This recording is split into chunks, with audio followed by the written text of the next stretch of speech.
Hi, it's Greg Winters with Personal Dog Training. Welcome to the Calls with Clients podcast, Season 2, Episode 2. In this episode, we talk to a potential client regarding some of the issues her two dogs are having with each other getting along. One dog is stealing objects from the other, and we discuss some of her history and background with training and some of the things we're going to have to work on. Please listen to it because it says kind of an interesting ending. Hey, what's going on? Hey, thanks for calling and checking in. Not a problem.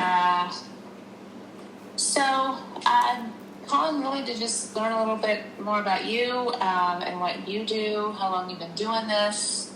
I, as you heard in my voicemail, have a new dog. Okay. And he's, just a few things we need to work on. That's all. Okay. What's his name? His name is Chance. Chance. He's a purebred, I think, or almost pure black lab. Okay. And how old? And 3. Okay. And how long have you had him? I've had him since beginning of the year. So, 7 months. Okay, so he was 2.5 when you got him. Okay. Yeah, turned 3 actually in March. And what are the issues that kind of behavior issues or? Behavior issues, classic. I think a lot of it goes to just a lack. I haven't worked with him at all. So Okay. First and foremost, have not really established a good, correction system. That's fine. That's everybody. Walking system, training system, so to speak. Sure. He came to us with not much training. He one of his major behavior issues is counter surfing. Okay. Right? Obviously, he just doesn't. He's very, very, very food motivated, like most labs. He, is basically can keep absolutely nothing on a kitchen counter. He's a very large dog, so he's 90 pounds. Okay. Came to us over 100, and I've got him. Actually, he's probably down now to 85. I've got him on a good exercise routine. Had never really been walked, so one of my issues is really wanting to walk properly with him. Definitely. I do walk him every day.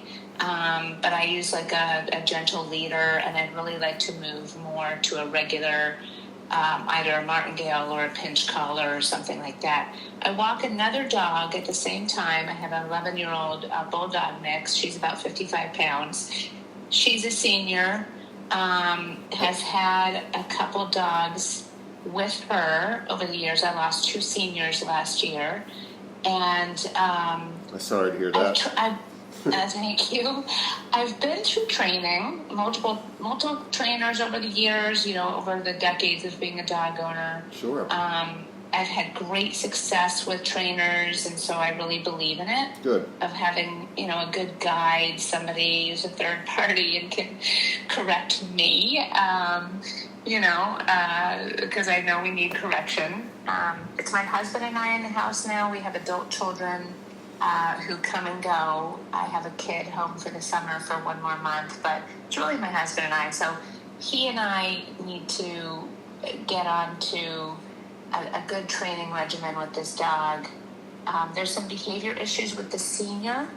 Okay. She's definitely the A dog, but playing and toy jealousy, some food and human jealousy issues by her.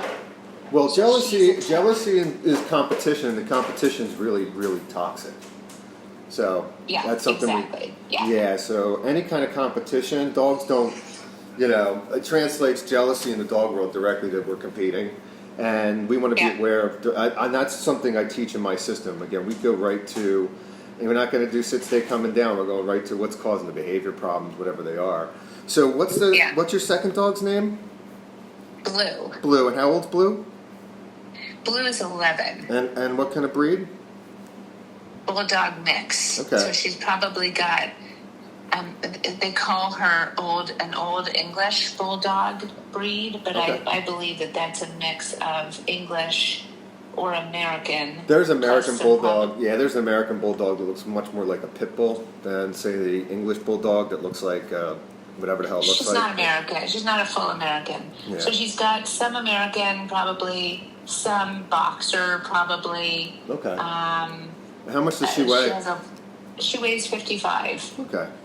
And so are they getting along? I guess what's the, outside of the counter surfing, what else would we need to work on and make sure we can walk the dog without pulling us? Is Chance reactive to other dogs or wants to chase things? No. Are the dogs fighting with each other in any way or starting to compete or growl? They occasionally, no. They are very copacetic. Okay. Only when there's triggers. So the triggers are me. Like when that's everything. My attention, definitely everything. The other trigger are toys. He's enjoying a chew toy of some sort. She will come over and take it from him. Oh, yeah. He doesn't fight her. He just complains loudly. Well, you can't allow that. So I'm just warning you because I've been doing this 16 years and I know exactly why dogs fight. I just got done with a case. I'd rather have you we really pull all the toys, right? Well, until rotating, you can't let the kids police each other because, it could be a major fight at any time. Not because the dogs are bad. I have two. I'm working with a boy bull that's only a year old. They're big dogs, so she's almost 100 pounds, Hella, and her brother who lived with other dogs, but they were competing. We're going to talk about the 3 buckets. You're not going to hear this from anybody else. I'm glad you called me and found me. The 3 buckets are kind of what you're describing. If dogs are commingling, I can't stand here. Why can't I just sit here? Why is the other dog always got to lean into me and push me off the spot? That's bad. You're going to start controlling how they're moving and doing that to each other because they could be annoying each other, starting to build up. And I'm kind of tolerating it, but I really am getting annoyed.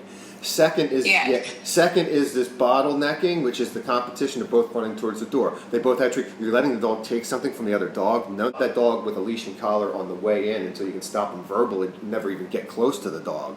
You have to do it that way because if not, they're competing. Anytime they compete, at any moment they can start to fight because one finally growls or gets pissed off.